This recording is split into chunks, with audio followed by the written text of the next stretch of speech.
Welcome to JAG University, episode 20. I'm your boy, your favorite insurance agent, Donte Harris, and I'm here with Gaz. Your second favorite insurance agent. Honestly, you might be 1.5. All right, I'll take it. 1.5. Yeah. I got you. I'm still, my kids are doing fractions now. They're in third, fourth grade, so I'll take that. I was actually pretty good at fractions. I'm not even gonna lie. I mean, I wish you had more use for it now in the real world, but we'll talk about that later. Poker. But poker, all right. Let's talk about the wellness, right? The health and wellness type industry. Yeah. It's something that you're actually previous background, right? Yep. Previous Barry's instructor. Hello. Fitness instructor. So you had the experience of being an independent contractor. Yeah. And now you're in obviously the insurance space, insuring different fitness facilities. Can you talk about, like, as an independent contractor in that space, what was your biggest concern, and how much, what are the do's and don'ts as an independent contractor? So with group fitness, whenever you're in like one of those spaces, right? Your main focus is to first and foremost, obviously, make sure that people are safe, and then to make sure that they're getting a adequate workout. It's hard to do that all the time, especially when it's group fitness, when you have something over, say, 50 people in one location, that you're teaching a class, you have the program already like worked out, and then you have to demo, but you want to make sure that everyone is doing things the right way and not injuring themselves. So you call out different cues, but everyone doesn't always listen, right? Like, I mean, there's people who like listen really, really well, and then there's people who don't. And so you want to make sure that they're not hurting themselves.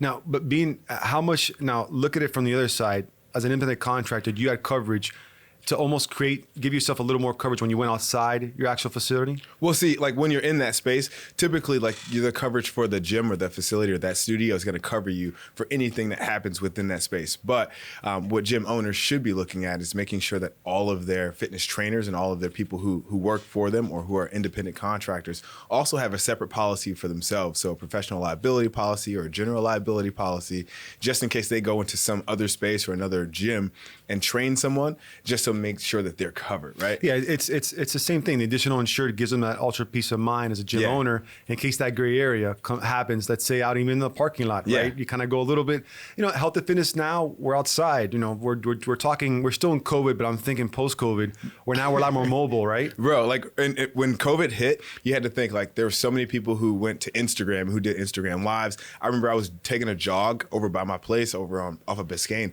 and I'm looking down an alley, a legit alley, and there's like people training people on the sides of that alley, and I'm like, everyone is everywhere, but are they covering? Right. So that's so in your space, right? In this specific, I stuttered there. In this specific space, I think it's even more important to find out like the actual programs, right? So and we insure so many different types of industries and different verticals, but you have insurance companies like Philadelphia, Value Partner, who actually, number one, they underwrite, they manage, and they're able to produce specific programs for the health and wellness space. Yeah. So now it kind of has all those bells and whistles, like sexual abuse molestation, right? Is that going to be covered? Is that excluded? So it's kind of even more important to get into these programs when you have a dedicated specific niche. Yeah. Because you get a little more bang for your buck as far as insurance goes. Yeah, and you want to make sure that your agent is looking into this, right?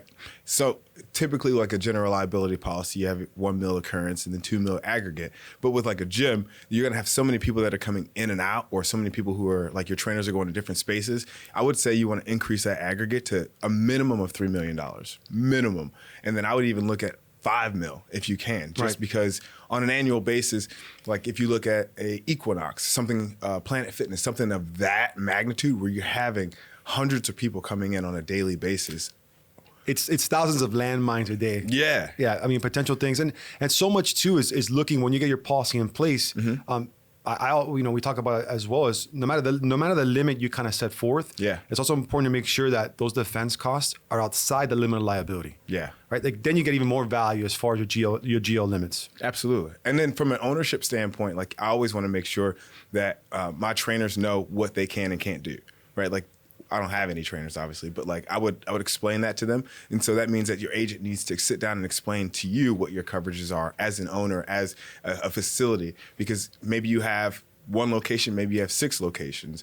are all of those 6 locations covered under the same policy? Are they all on their separate own policy? And if they are, like, can we do an umbrella to cover everything and make sure that there's an even bigger layer of liability or coverage? No, and the other thing too is when you look at the type of, like, obviously gyms are starting to evolve. Yeah. We're talking about we're adapting to the new environment, starting to offer new different classes.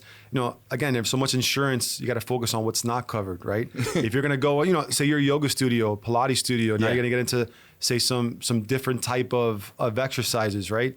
Is that excluded in your product? So, you know, I think so much, and this is one thing that as far as health and fitness goes, there are a lot of online programs for this specific industry. And I tell you, yes, there is a kind of comfort level of going online and quoting something, but it's so more important to have someone to call out to for a couple minutes to kind of get more guidance. Because again, if you're not an insurance professional, you don't know how to navigate it, right? The price is the same, but to have that go-to person to say, hey, am I doing this correctly? Is this going to be covered? That's where that value comes, where we call Donte Harris. I'm here, man. Just give me a call. It's like when you go and like, oh, I'm going to do my taxes. It's okay to go to TurboTax, right? It's efficient. You can do it real quick in the afternoon. But like, is the IRS going to hit you up and be like, hey, you filled this out wrong? Or, hey, did you know that you couldn't do this? Like with us, we got you covered. Especially like someone who has like me, like my niche is fitness because I've worked in a gym. I sell insurance. I still go to the gym. I still sell insurance. I'm going to put you in, and I'm going to go out that you're the most fit insurance agent in the country. Top five.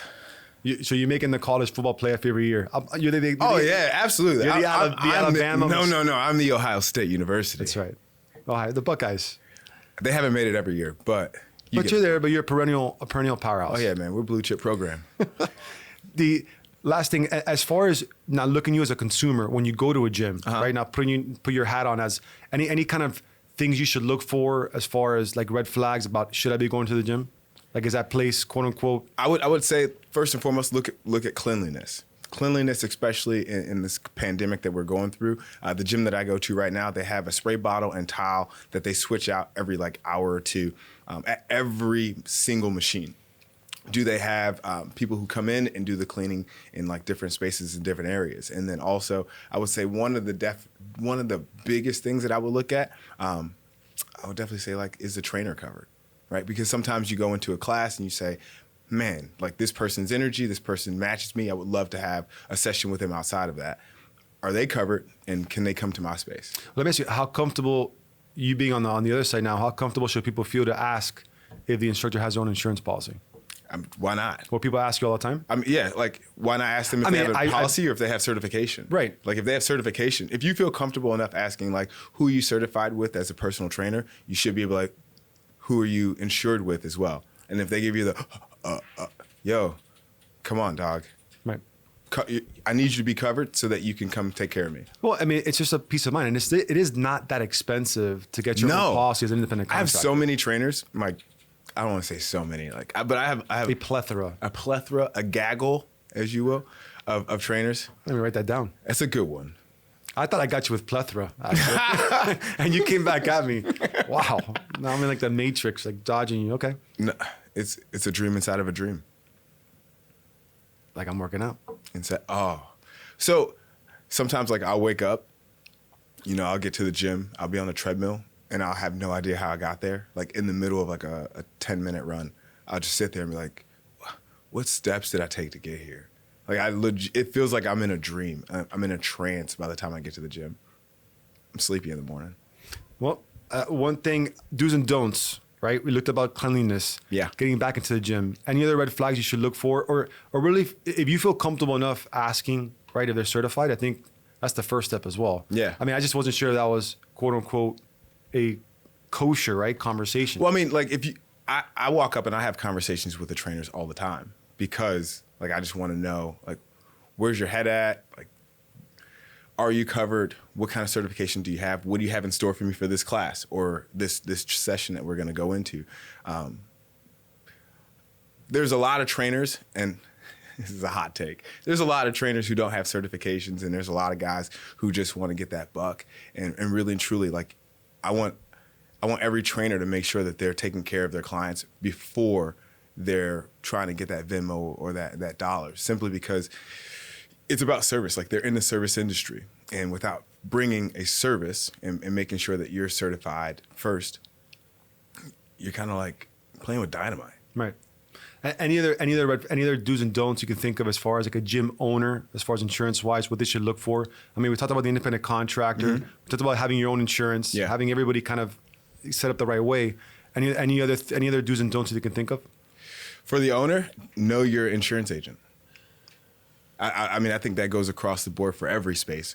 But like for a gym owner, like know who your insurance agent is and be able to reach out to them. If there is a claim that you have to put in, like make sure that you can get a hold of them, you can talk to them, and they can respond to you at adequate. No, I agree that proactive approach. I think most gym owners won't even know that if you're with the right insurance carrier. Yeah. I mean, they'll even help you write everything as far as the waiver, right? Right. How is like that proactive approach from risk management side? Like, what are all the things you're doing ahead of time? So if, God forbid, something does happen, because it's a law of large numbers, it will happen. Are you set up effectively to kind of make that claim go away? Yeah, you want to make sure that you have someone that's proactively walking through your gym, telling you some of the red flags. Like if you have a piece of equipment that has a wire that's loose, like we have a risk management program here that can go in and they can take a look at all of these things so that when something does happen, it's not a scramble to, oh, what do we do next? It's, hey, we already have a plan in place that if something were to happen, this is the next step. So again, going back to, you got to know who your agent is. You got to know what they're doing on your behalf to have you prepared for if anything when something does go wrong. Nice. JAG University, health and wellness, the fittest agent in the country. Thanks, Donte. I'll burpee anybody. I believe you.